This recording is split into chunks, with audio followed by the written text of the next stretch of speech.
Hi, everyone. This is Dorie Clark. I am here with David Burkus, my friend. He's a fellow member of the Thinkers 50 list of top business thinkers, and he is the author of a new book, which is called Leading from Anywhere.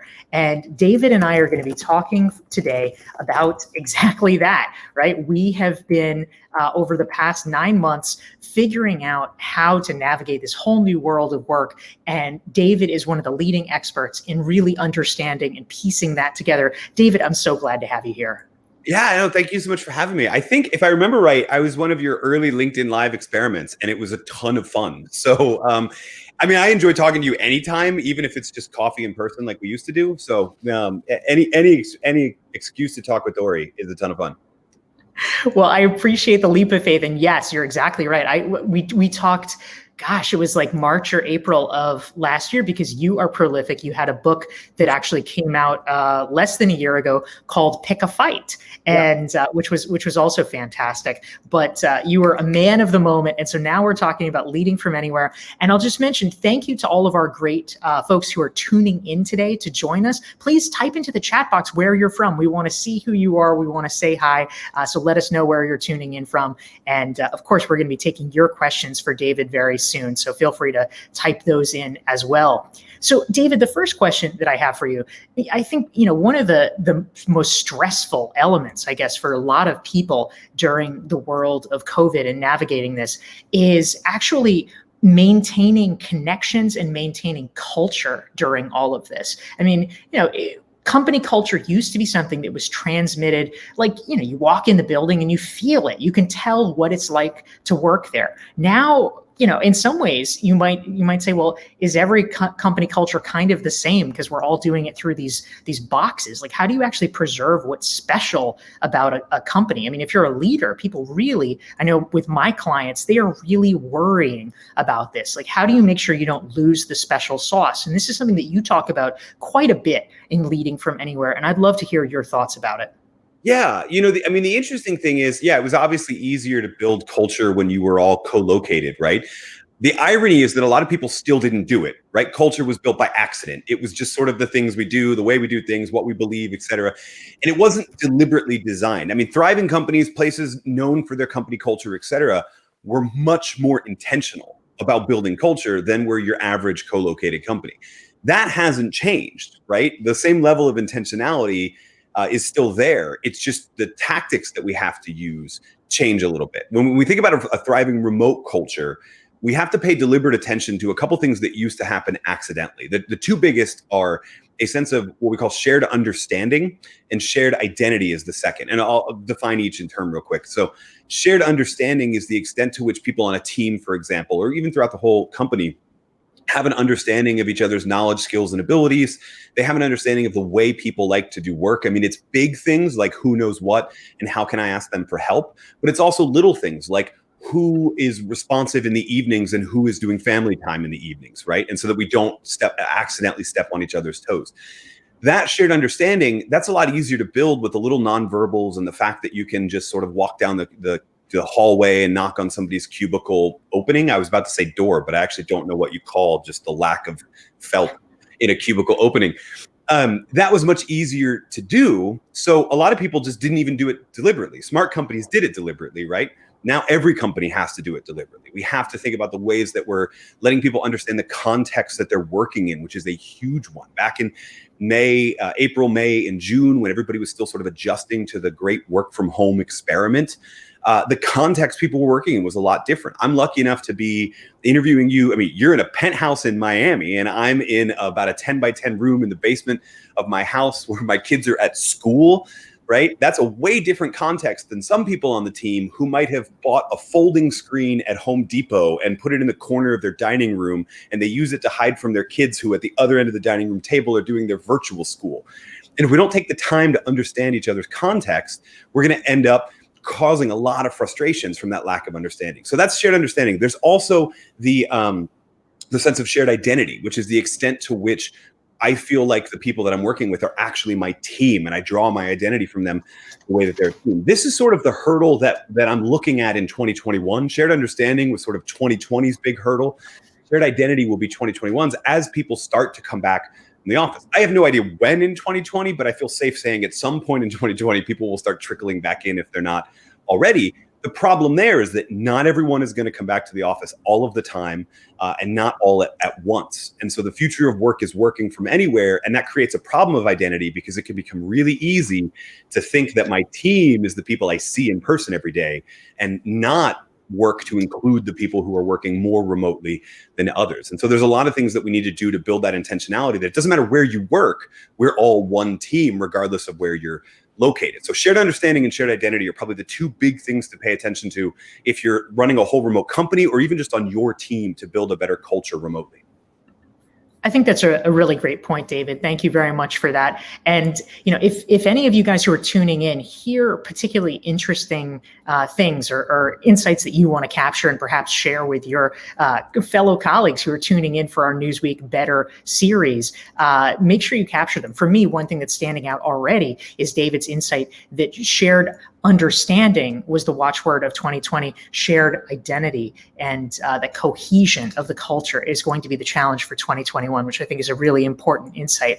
And I also just want to take a moment to say hi to some of the people who are tuning in. We're so glad you're here. Sophia from London, Raina from Chicago, Rosinda is here, Veronica from New Jersey, Hector from DC, Amulia from Hyderabad, Katie from New Jersey. We've got Shiva from Atlanta, Debbie from Atlanta, Rosinda from Mexico. This is so great. We have Janice from California, Louisa from Toronto, Errol from Turkey, Skip from Kansas. We love having you guys here.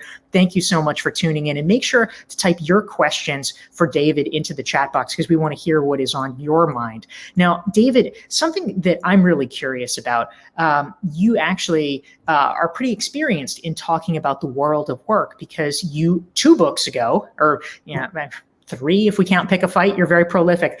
You had a book called Under New Management, where you were talking about innovative work styles and some of the new policies or techniques that the leaders, the real innovators in the workspace were doing. I'm actually curious if you could hold up Under New Management alongside Leading from Anywhere.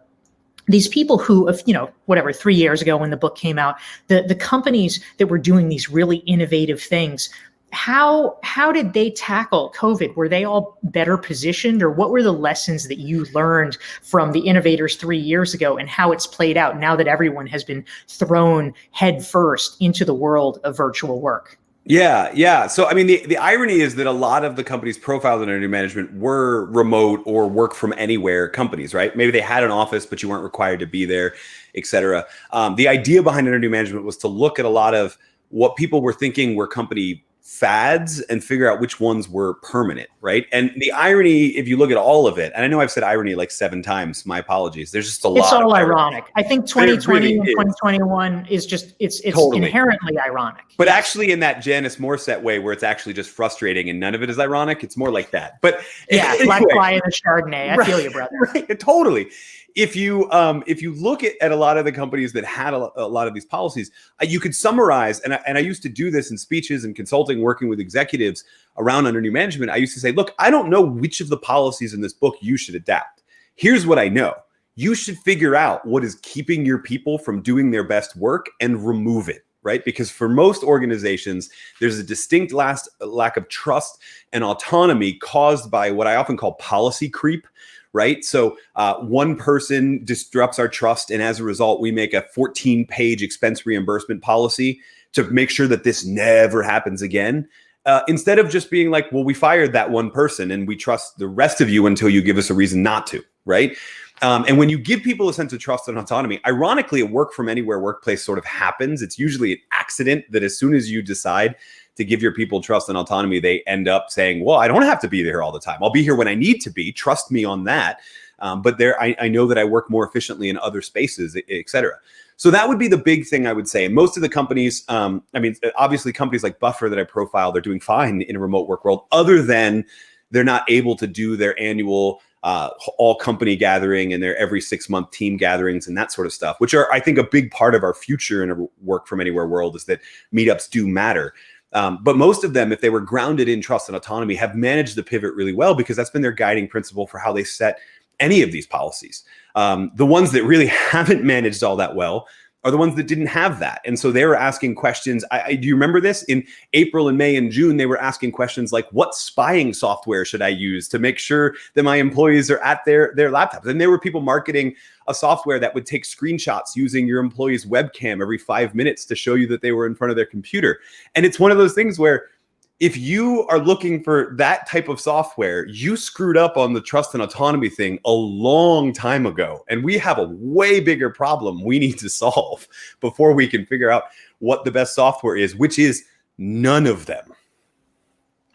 The best software is none of them. So true, David Burkus. Thank you. That's amazing.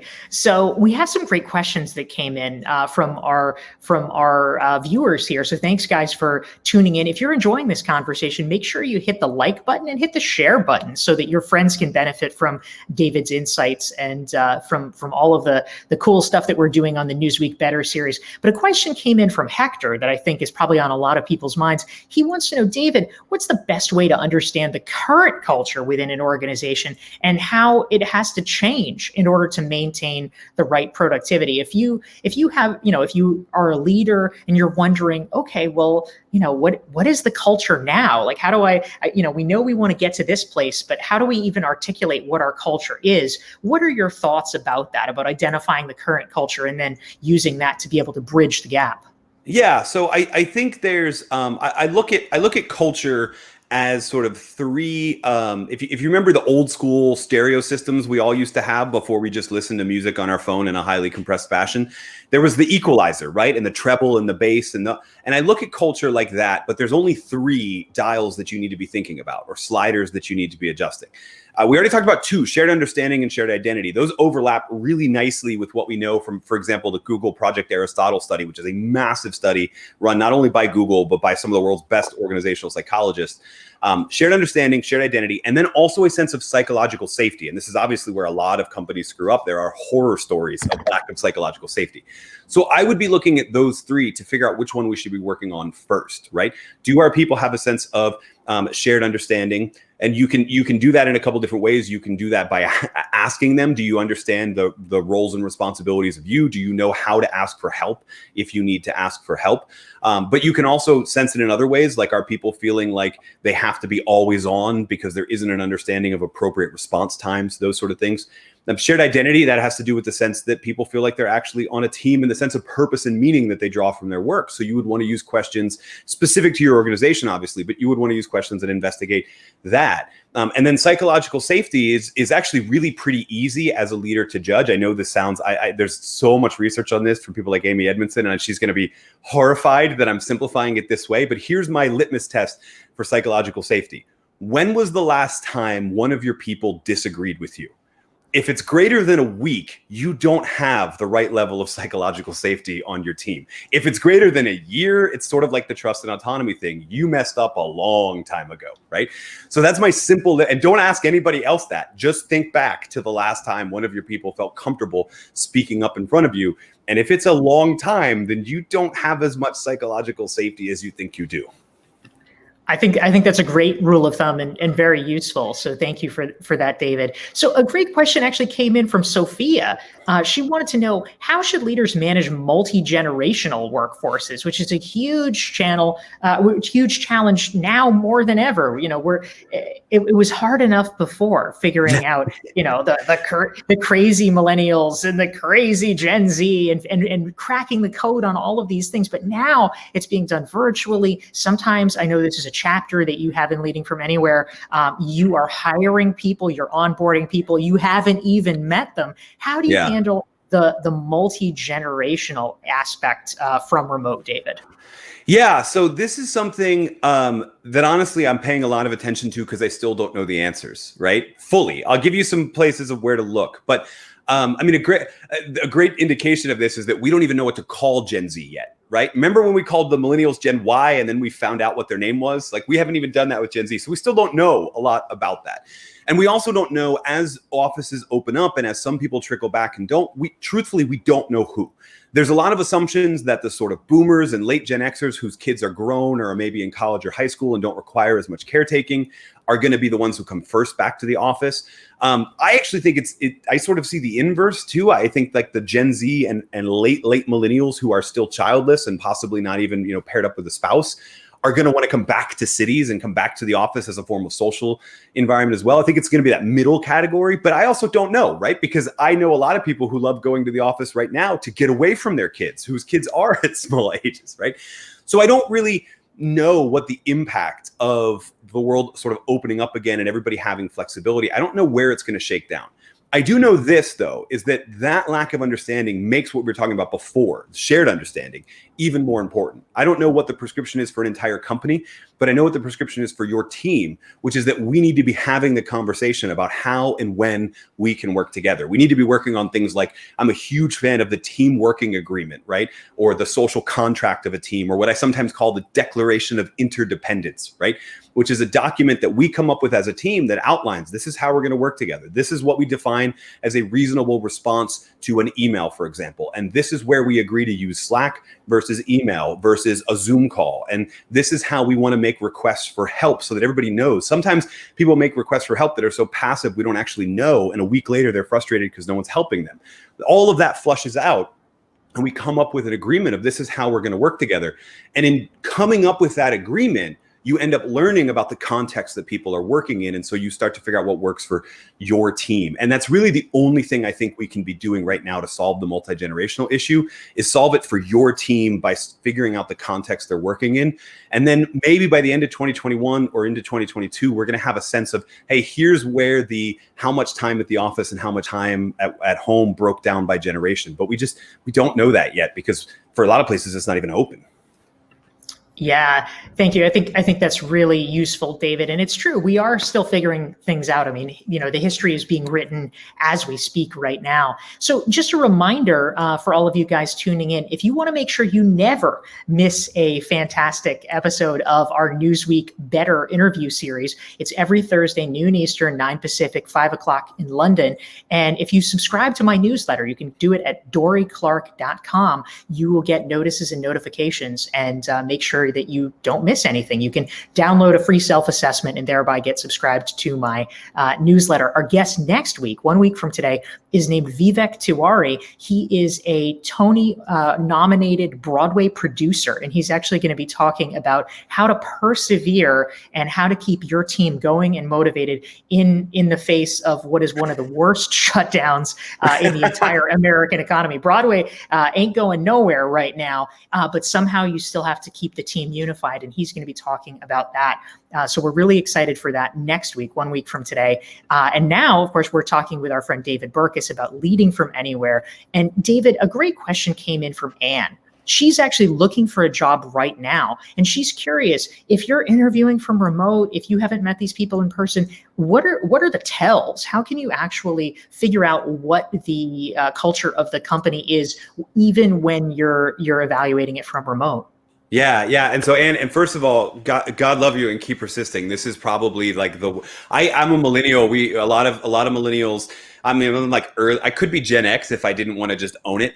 But a lot of them graduated into 2008, and what they said was the worst environment to go find a job in. And then we're very quickly proven wrong by this, right? So keep persevering on that. I would say the best thing you can do is find any way you can to talk to as many people you'll be working with as possible. We had this terrible habit, even in a co-located office, of I almost described it as like speed dating. Like the average job interview was you would speed date with who would be your manager. Maybe you would meet their parents, meaning their supervisor, right? And then they'd make a decision to spend the next 40 hours a week of the next 3 to 5 years of their life alongside you based on 4 hours of FaceTime, right?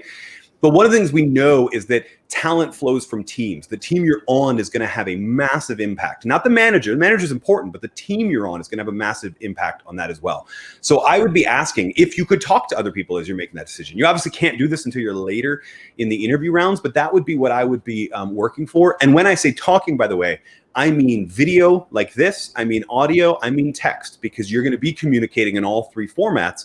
And you want to get a sense of how all three formats work, so you know, oh, I could actually fit with this, right? If I'm the type of person that likes to write those short, like 2-sentence emails, and when I work with somebody who likes to write the 4 or 5 paragraph things that cover multiple different topics, I know that that person and I are not going to communicate all that well in that medium. And so I want to know that going in. And so the best way to do that is to talk to as many people on your future or hopefully future team as you can in as many mediums as you can.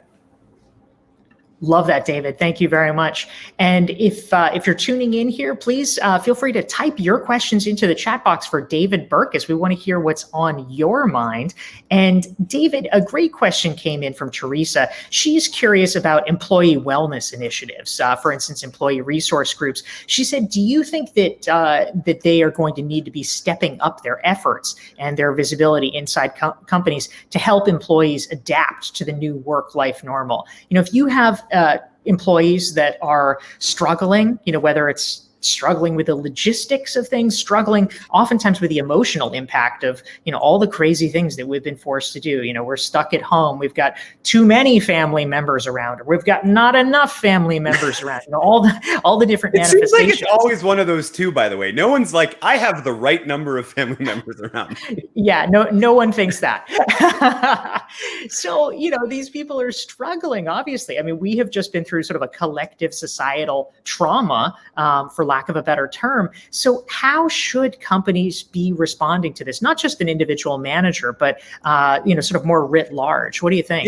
Yeah. Well, so I think this is inside a larger resetting of what benefits and larger programs like that are going to be, right? Mental health is going to be a huge component of this, not only because of the current crisis that we're facing, but again, if not everyone wants to come back all of the time, or not everyone feels safe at the same time. I saw in the comments, for example, Diane had a great thing about, you know, older people are more concerned about exposing their elderly parents. That's totally true right now. I don't know how long it'll be true for, but again, even then, right, there will be some people who are concerned longer than others, right? And there'll be some boomers who have elderly parents and some who don't, right? So there's a whole bunch of things in there. So overall, yes, the visibility needs to step up. The way we think about benefits needs to step up. I think actually one of the best things we could do for people who don't want to be at the office all of the time is start thinking about ways we can provide access to shared spaces, again, when it's safe to do so that they don't feel like they're alone working from their house all of the time, right? And so that'll be things like we'll be adding co-working space memberships in some companies to the benefits package, right? We'll be spending maybe some of the money we save on office space, bringing people back together with the sole intent of bonding. But yes, those systems, making the systems visible for people who are struggling. If that was done a year ago, I think we probably would have managed parts of this crisis a whole lot better if people inside organizations knew what resources were available to them in those capacities. So I do think that needs to step up. Here's where I struggle is I don't want to make predictions about what that's going to look like, kind of like the multi-generational thing, right? They're important now. They'll definitely be important in 2021. But if we don't get them visible now, then we probably won't get the clout we need to figure out where we need to go and not. So now's the time to be fighting for that. Or as one person just put in the comments, #banish burnout. Yes, now is the time to be thinking about that. Not only to banish burnout now, but so that we have those systems in place when we go back. My biggest fear is that we're going to end up in a place in late 2021 or 2022 where it's safe. Maybe everybody's vaccinated, or everybody who wants to be or whatever. And companies just go, okay, come on back, because that's not going to work, right? You don't send 100 million people to work from home for a year and then just be like, come on back. It doesn't happen. And the things that we build now in this great work from home experiment are going to help us manage that transition. So I absolutely agree. And it sounds like, Teresa, it sounds like you're already in that mentality. So keep fighting for that inside your own organization. I wish more leaders realized how important that was. But the next best thing we can do is make them realize that. Yeah, such a good point, David. Thank you very much. And we have time for just a few more questions. And a great one came in from one of our viewers here on LinkedIn. They wanted to know something that I think is probably on a lot of people's minds, which is how, oh, no, that is not it. Although we are, we are very glad to have your comment, Ellen. So thank you. This one is the one that I wanted to hit, which is how do you balance flexibility and accountability? I mean, this is sort of the perennial polarity that we have to disadvantage, right? I mean, people are going through a lot. As a good leader, you need to be sympathetic. You need to understand. But at the end of the day, there's also results that need to be gotten. So how can you actually thread that needle effectively, especially when you're leading from remote, David? Yeah. So I want to be fully honest about this, which is that the bar was really low before the great work from home experiment started, right? Most organizations were already terrible at this. And we know this because so many of them associated presence with productivity, right? When are you here? How often are you here? Well, then you're obviously a hard worker. And because we were using annual, or like in the shortest sense, sometimes quarterly performance management systems, like it took forever to deal with problem colleagues who were not being held accountable, right? Or were taking advantage of flexibility, et cetera. So there were probably changes we needed to make before this began. But, best time to plant a tree 20 years ago versus today, right? Today, we need to be thinking about the fact that we need to be holding people accountable for outcomes, not just monitoring their presence. That's why the spying software stuff doesn't work. And we need to be teaching teams to the best thing I ever heard is from I think our mutual friend, Chris Taylor at Actionable, teaching teams to work out loud. Right? Teaching them what system we're going to use. And this usually comes out of the team working agreement, but what system are we going to use to know what each other are working on every given day and know what issues we're coming up with? I think we're going to see what used to be called sort of the scrum, the daily stand up in scrum, the quick little meeting about what did I work on yesterday? What am I working on today? Where do I need help? That system is going to need to be a lot more frequent. Maybe it's once a week, right? Some companies do it as use a project management software for it. Some companies use a Google spreadsheet. We don't need a complicated system here. But teaching people that it's totally okay to spend a lot of time and a lot of flexibility working solo. It's not okay to not be communicating what you're working on, because then we don't know what problems you're facing and how we can help them. But also then we create the ability for people to take advantage of that flexibility. And I think when that happens, then we don't actually need to be thinking too much about performance management systems and performance improvement plans and all those things we actually used to do just to figure out how to fire someone legally. I think if we create that system for our team on how they're going to work out loud, then there's a peer-to-peer accountability there that is a beautiful thing to watch, something that should have happened in co-located teams and something that has to happen in remote teams or it's going to fall apart. That's great, David. We have time for one more question. Before we do it, I just want to remind you guys, if you are curious to learn more about David's work, you can go to his website, davidburkus.com, which is the hub for all things David Burkus. And his book is called Leading from Anywhere. If you would like to make sure you never miss one of these super cool Thursday interview series, you can go to dorieclark.com/LinkedIn and subscribe to my LinkedIn weekly newsletter where you get updates and links to tune in. So we look forward to having you there. And I'll also suggest is a great way of solidifying your own knowledge and just capturing some of the great insights. Please type into the chat box the number one insight that you've gotten out of this conversation, or the thing that you're going to be thinking about or acting on based on what David has said. So the last question, David, that I wanted to ask you comes from Joseph in Dublin. And Joseph wanted to know, what are the key skills or skill sets you think that management needs to cultivate in order to better manage fully remote teams and maximize their productivity? If you can only, I mean, there's a million things they could work on. Exactly. One or two, what would you say is most important? So I would say the first one is actually what we were talking about before, which is eliminate that. If it hasn't already been removed from your mind via what we've been living through, eliminate that equation between presence and productivity, because it was never true before. And unfortunately for a lot of people, presence became responsiveness when we went remote, right? And so suddenly we just think that the employees who reply to our emails fastest are our most productive ones. The reality is, if they're doing that, it's because they're not doing deep work that actually creates long-term productivity. So that would be one. The second thing I would encourage a lot of people to do is to learn how to take a more active coaching role. It's really hard, and somebody said this in the comments, it's really hard to thread the needle or to walk that line between managing on a shorter time frame of a week to 2 weeks of everybody working out loud and not letting people feel like you're micromanaging them. And so the people that learn the skills of coaching, I'm a big fan of also our mutual friend Michael Bungay Senior's book, The Coaching Habit, which outlines kind of 7 questions that I see as a great set of questions you could use for your weekly or your every other week, your check-ins, et cetera. But learn how to take that more coaching approach right? And as somebody said, succinct leadership, sharing that point of view and sharing expectations is definitely needed. And then making it clear that you are there to help people meet those expectations. Your job is to help your people do their best work. It's not for them to help you, right? So flip that mentality in your mind as well. And the best way to do that is to learn how to coach. Love that, David Burkus. Again, if you want to learn more about David and his new book, Leading from Anywhere, go to davidburkus.com. If you want to make sure that you are always tuned in to these great Thursday interview series and also get a free self-assessment, you can go to my website at dorieclark.com. So happy to have all of you wonderful folks here tuning in. And David Burkus, we are especially happy to have you as our guest. Thank you. Oh, I'm happy to be here. Thanks for having me. Thanks, everyone, and see you next week.